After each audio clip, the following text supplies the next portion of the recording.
Celebrarán los cielos tus maravillas, oh Jehová, tu verdad también en la congregación de los santos. Qué bueno es encontrarnos este domingo con este soleado día y saber que los cielos celebran las maravillas de nuestro Señor, pero recordar que no tan solamente los cielos deben celebrar la obra permanente y perfecta de nuestro Señor, nuestro Creador, nuestro Dios, nuestro Padre, sino que nosotros también, sus hijos, los congregados, también debemos celebrar culto a este nuestro Señor, sus obras y su maravillosa obra en nuestra vida, el milagro de la salvación.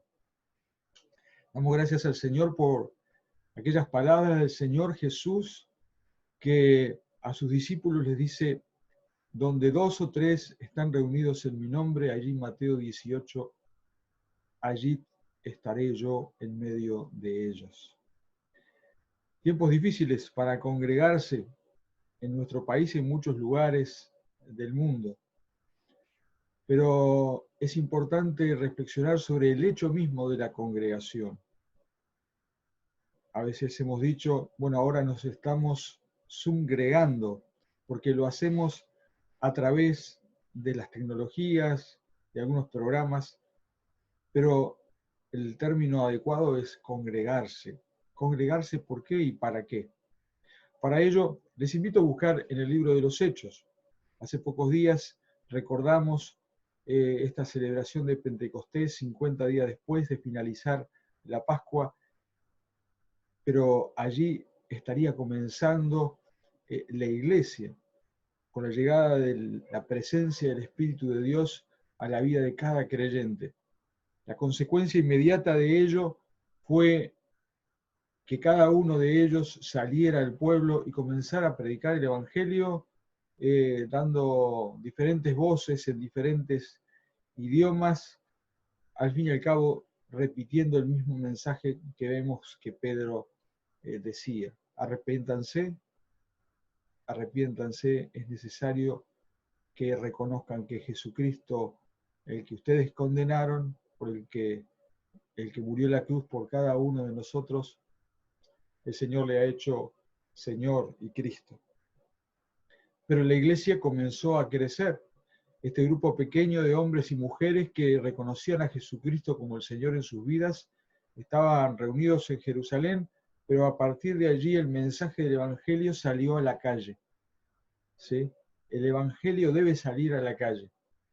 No debemos estar esperando abrir las puertas de nuestras casas o de nuestros templos para que el Evangelio sea conocido. El Evangelio debe salir de donde está, debe salir del contexto seguro de la iglesia y ser comunicado a aquellos que deben recibirlo.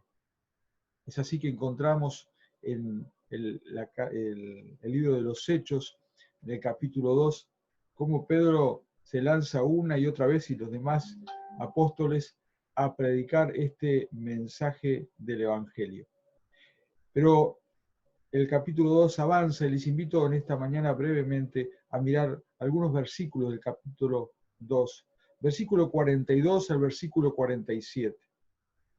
Dice: y perseveraban en la doctrina de los apóstoles, en la comunión unos con otros, en el partimiento del pan y en las oraciones. Y sobrevino temor a toda persona, y muchas maravillas y señales eran hechas por los apóstoles. Todos los que habían creído estaban juntos y tenían en común todas las cosas. Y vendían sus propiedades y sus bienes y los repartían a todos según la necesidad de cada uno. Y perseverando unánimes cada día en el templo y partiendo el pan en las casas, comían juntos con alegría y sencillez de corazón, alabando a Dios y teniendo favor con todo el pueblo, y el Señor añadía cada día a la iglesia los que habían de ser salvos.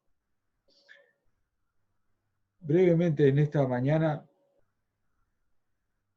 quiero pensar en la iglesia, los congregados, ¿sí? Puertas adentro. Puertas afuera, el Evangelio debe ser conocido. Y al fin y al cabo, como dice el final de este pasaje, el Señor añadía cada día los que habían de ser salvos. No por lo que vamos a ver brevemente, que era la práctica de la iglesia hacia adentro, los congregados, sino porque luego estos mismos eran los que salían y anunciaban este evangelio que habían estado juntos compartiendo y al cual estaban alabando en todo tiempo, por las casas, en el templo. Primeramente vemos una palabra que se repite 2 veces en este pasaje. La palabra es perseverar y queremos notarla. Perseverar, mantenerse firme en una postura, en una posición, hasta tercamente. Esta es la idea. Mantenerse sin moverse del lugar. Dice el versículo 42 que perseveraban, y el versículo 47, 46 dice perseveraban unánimes. Esta palabra debe teñir cada una de las acciones que había de la congregación puertas adentro. Y cuando me refiero a puertas adentro, no me refiero yo, sino el texto bíblico, a la de un templo, porque en el momento en el cual estamos hablando, no había templos como los que hoy conocemos, no había lugares dedicados para la iglesia que no sean las propias casas y la vida de los creyentes. Así que este perseverar, mantenerse firme sin moverse del lugar en estas cosas que vamos a ver en el Evangelio y la práctica de la congregación hacia adentro, lo hacían de manera unánime, como un solo corazón, con una sola intención, con un solo alma. Y perseveraban de esta manera, sin fluctuar, sin cambiarse de lugar, todos unidos, ¿sí?, en la doctrina de los apóstoles. ¿Cuál era la doctrina de los apóstoles? Más adelante sería la didaché, la enseñanza de los apóstoles. Bueno, era lo que hasta hace pocos días habían escuchado al Señor Jesucristo y lo que su maestro, el Señor Jesucristo, el que había muerto en la cruz, el que había aparecido vivo nuevamente y había ascendido y había dicho: voy a preparar lugar para ustedes, pero ahora mientras tanto me serán testigos en Jerusalén, en Judea, en Samaria y hasta lo último de la tierra.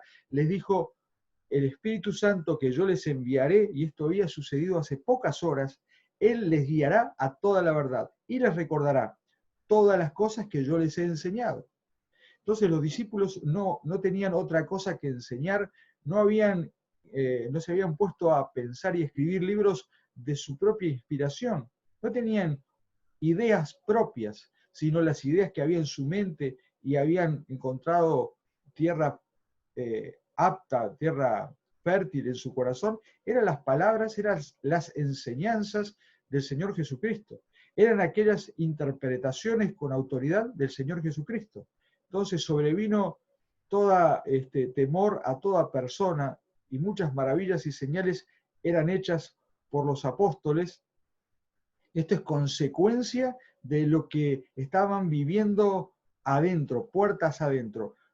Por ejemplo, perseveraban, se mantenían ellos, la congregación, puertas adentro, en la doctrina, en las enseñanzas que habían recibido durante 3 años por el Señor Jesucristo. Y de ahí no se movían, no innovaban. El Espíritu Santo le guiaba a la verdad y de ahí no se apartaban. Esto es una práctica que como congregación debemos cuidar.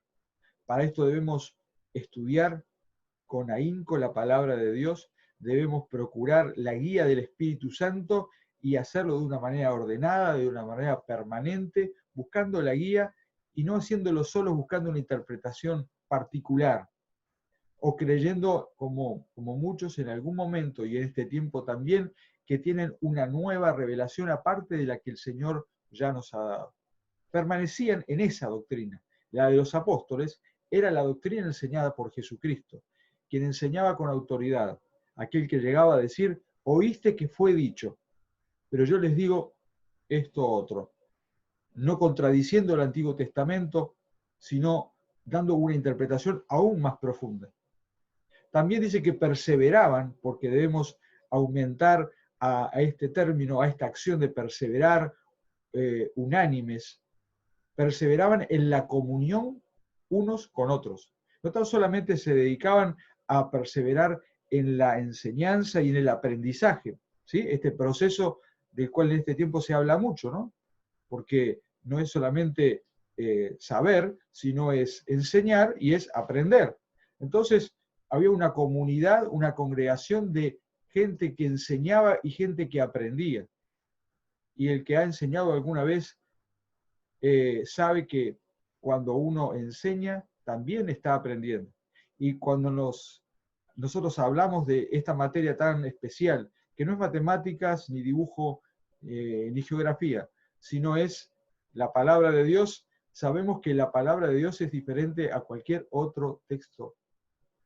La palabra de Dios es viva y eficaz, y más cortante que espada de dos filos. No puedo yo agarrar la palabra de Dios sin que ésta cause efecto en mi propia vida como maestro, o en tu propia vida como maestro, o como alumno. No hay manera. Ellos compartían, perseveraban en la doctrina de los apóstoles y en la comunión unos con otros. No tan solamente entonces era la enseñanza, sino la necesidad de compartir vida, ¿sí? De compartir comunión, de una unión entrañable, de lazos verdaderos que les unieran. Estaban unidos por la obra que Jesucristo había hecho con ellos.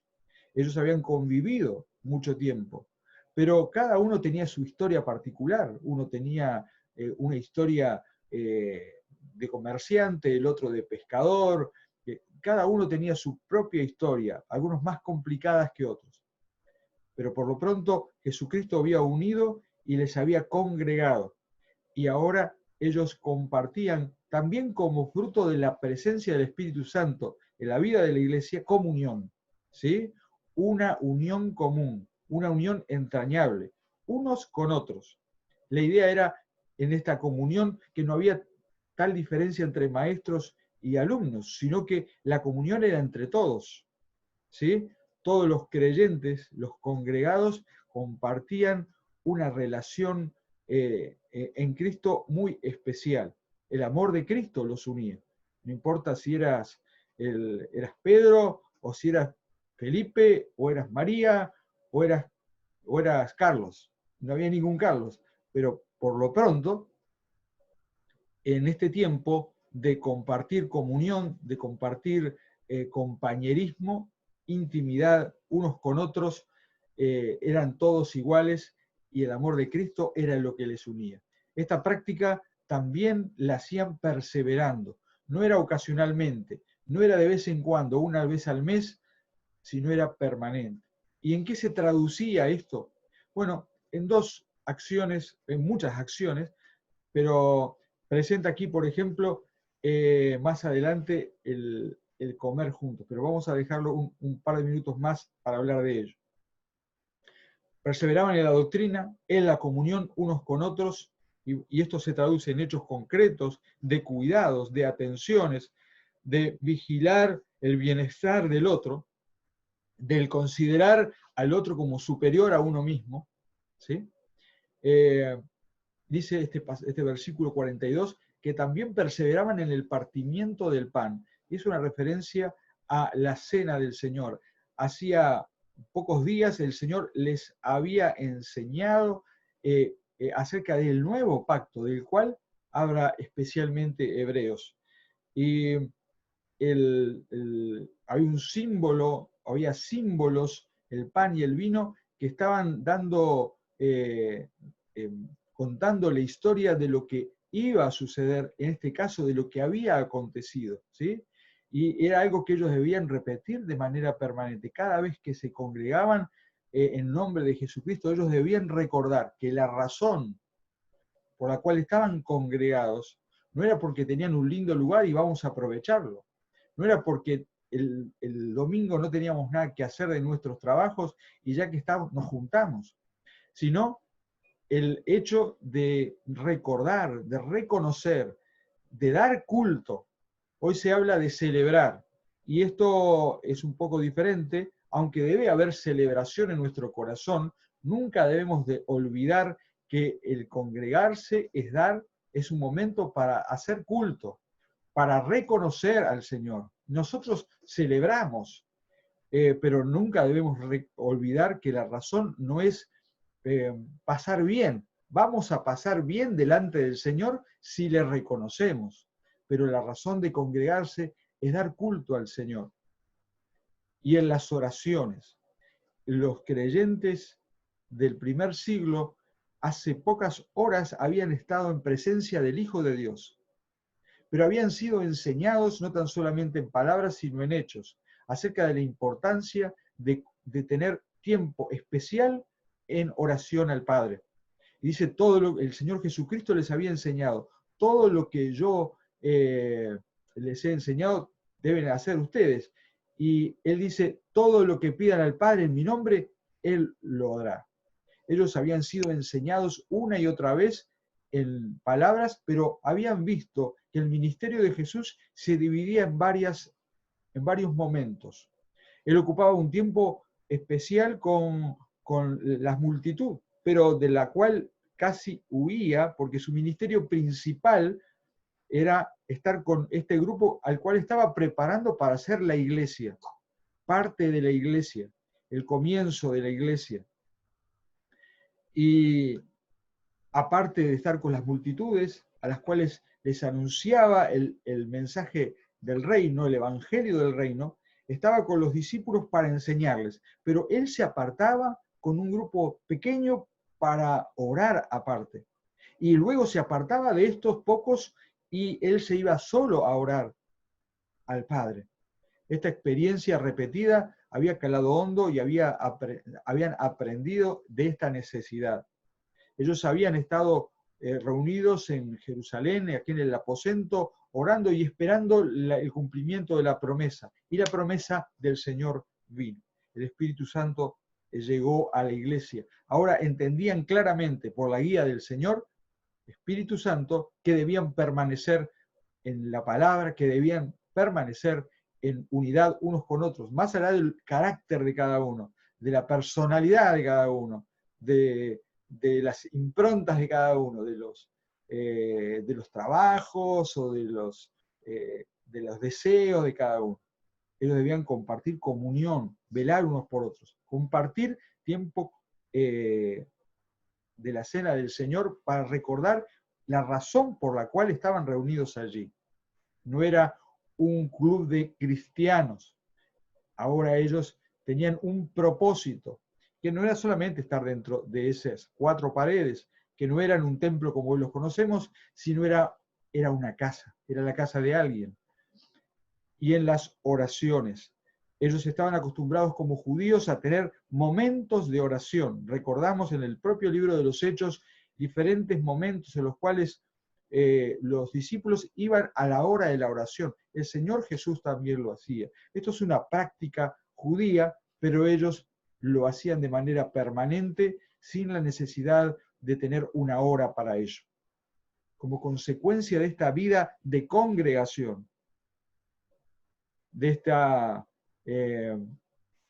esto que el Espíritu Santo de Dios había provocado en la vida de estos hombres tan diferentes, porque lo vemos en los evangelios, tan diferentes que el Señor había enseñado y hasta el momento de su resurrección muchos incluso no creían, como consecuencia de esta vida, de esta intimidad, de esta vida en la cual perseveraban en la doctrina, en la comunión con otros, el recordar con el partimiento del pan y las oraciones, la obra del Señor, sobrevino temor a toda persona. La gente alrededor, fuera de esas paredes, veían y escuchaban las maravillas y las señales hechas por los apóstoles.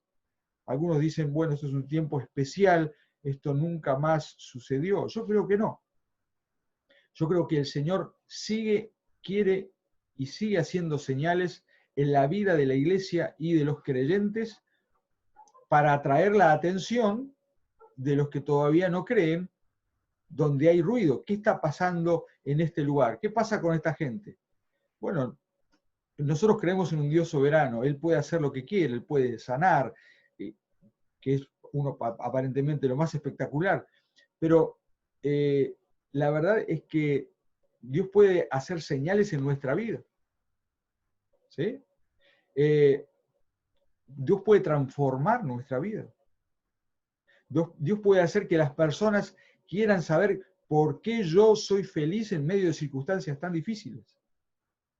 Dios quiere saber, la gente puede querer saber y ser impactada por las maravillas de mi vida transformada y la vida de mi familia, mi matrimonio que nos peleamos y nos tiramos con cosas en la casa, siendo violentos. Ahora Jesucristo ha transformado nuestras vidas.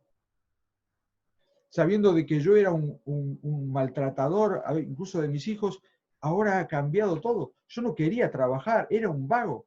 Y ahora Jesucristo ha cambiado totalmente mi vida. Trabajo para mí, ayudo a los demás. Y era un egoísta tan grande. Sin embargo, ahora en Jesucristo mi vida ha sido transformada y trato de ayudar a los demás de manera permanente. Y esto era notorio.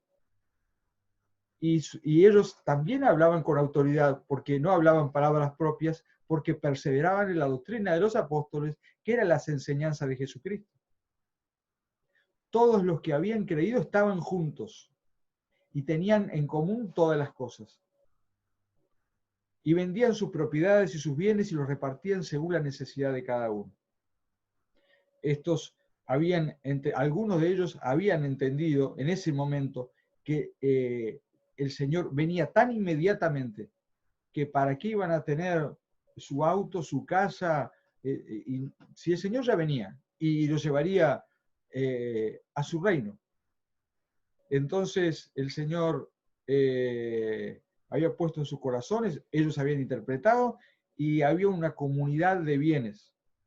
Por lo pronto, más allá de ese hecho puntual que después se fue diluyendo en la proporción, pero se mantuvo en el interés de mirar unos por otros, estaba ese deseo entonces, al fin y al cabo, de que no hubiera ningún creyente que estuviera pasando necesidad. En medio de una sociedad donde la mayoría de las personas pasaban necesidad. Los que pasaban bien en aquel tiempo eran los gobernantes, los ciudadanos romanos, ¿sí? Dependiendo del lugar que tenían en la sociedad, pero la mayoría del pueblo no tenía un estatus de bienestar. Pero los creyentes, eran cubiertas las necesidades de los creyentes porque unos miraban por otros y era notorio también. ¿Cómo puede ser? Ahora, todos estamos mal, pero los cristianos estos que dicen seguir el camino, comen, cantan, están felices, están sanos, y aun cuando están enfermos, están alegres unos por otros, no andan peleados, no andan pidiendo limosna, son muy trabajadores y colaboran con los demás. Esto impactó a la sociedad y la gente quería saber por qué. Y cuando querían saber por qué, los creyentes salían de la congregación, salían puertas afuera y anunciaban el Evangelio. El Evangelio no era predicado dentro de las casas, era predicado en las calles, pero había necesidad de estar congregados. Y perseveraban unánimes cada día en el templo. Esta era una práctica de los creyentes en el primer momento, ¿no? La práctica de permanecer en contacto con el templo, ¿sí? Que hasta el año 70 estuvo en pie, pero los creyentes poco a poco fueron antes alejados del templo. Ellos iban al templo porque ellos habían sido enseñados que el Dios del templo, Jehová Dios, era el Padre de nuestro Señor Jesucristo. Y iban al templo a orar, iban a orar al Padre, y lo hacían en el nombre de Jesucristo ahora. Pero poco a poco esta manera de pensar, de entender, esta relación con Dios que había sido enseñada por el propio Señor Jesucristo, iba en contra de la manera de entender, sobre todo de algunas sectas religiosas dentro del judaísmo.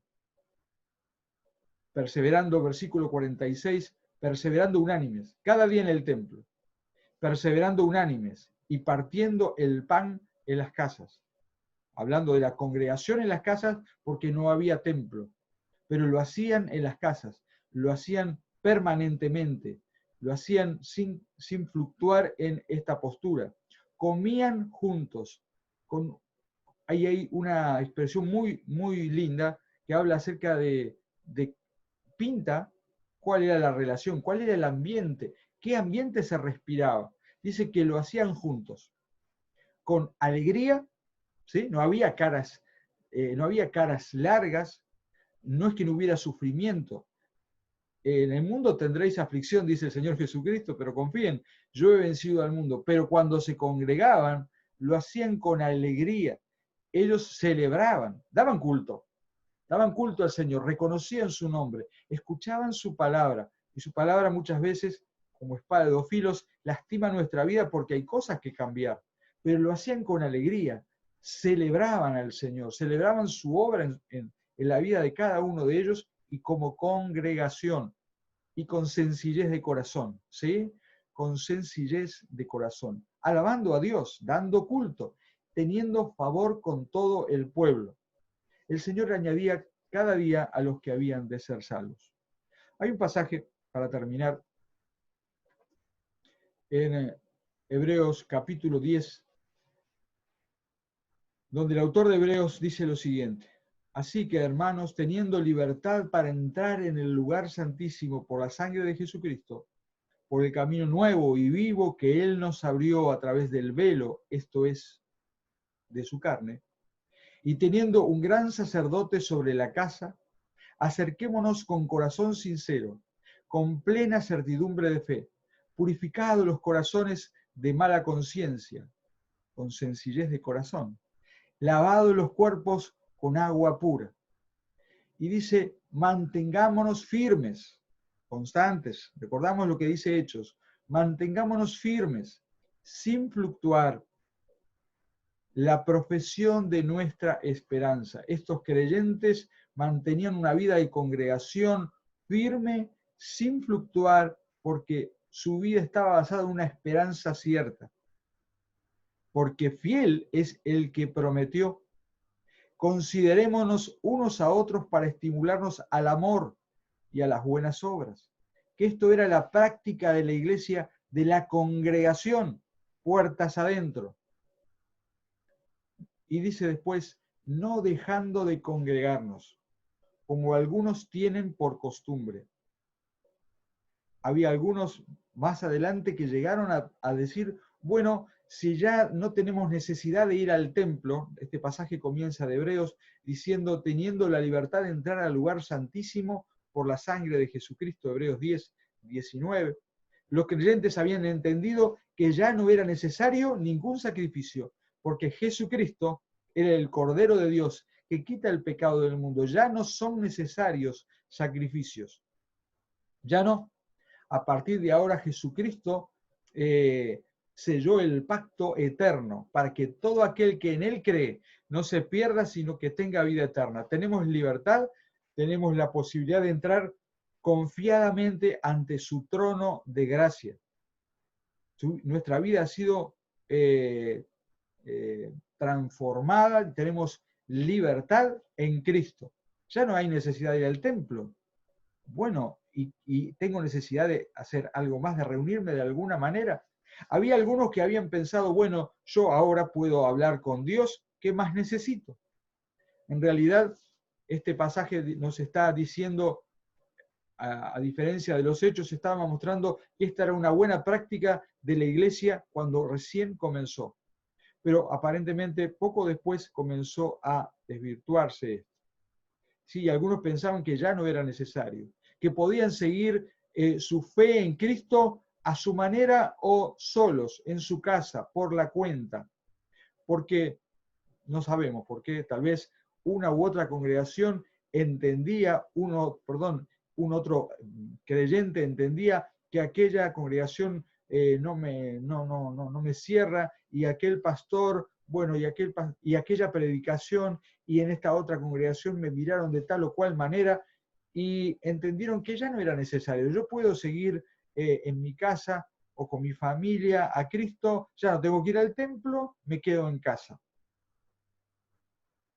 Hoy nos quedamos en casa obligados, pero gracias a Dios en estos días ya estamos comenzando a congregarnos en el templo, por las casas. Ojalá. Hay una necesidad de congregarse, no tan solamente con la familia, ¿sí? Es importantísimo, pero es importante congregarse todos los creyentes de un lugar, no dejando de congregarse porque hay que celebrar. Hay que hacerlo con alegría, con sencillez de corazón, enseñándonos unos a otros en las palabras de nuestro Señor Jesucristo, compartiendo con sencillez el pan, recordándole en el acto de la cena del Señor, orando todo tiempo, exhortándonos, tanto más cuando veis que aquel día se acerca. Y este es el mensaje final. Esta necesidad de congregarse crece proporcionalmente a la cercanía de aquel momento cuando el Señor vuelve. Estamos 2000 años más cerca. Necesitamos congregarnos mucho más, mucho mejor, con mucha más alegría, con mucha más sencillez, con mucho más, permaneciendo mucho más. Hermanos, este desafío de no dejar de congregarnos es de verdad un desafío, porque por un lado puede ser cómodo no congregarse, ¿sí? Pero hay una necesidad de reunirnos.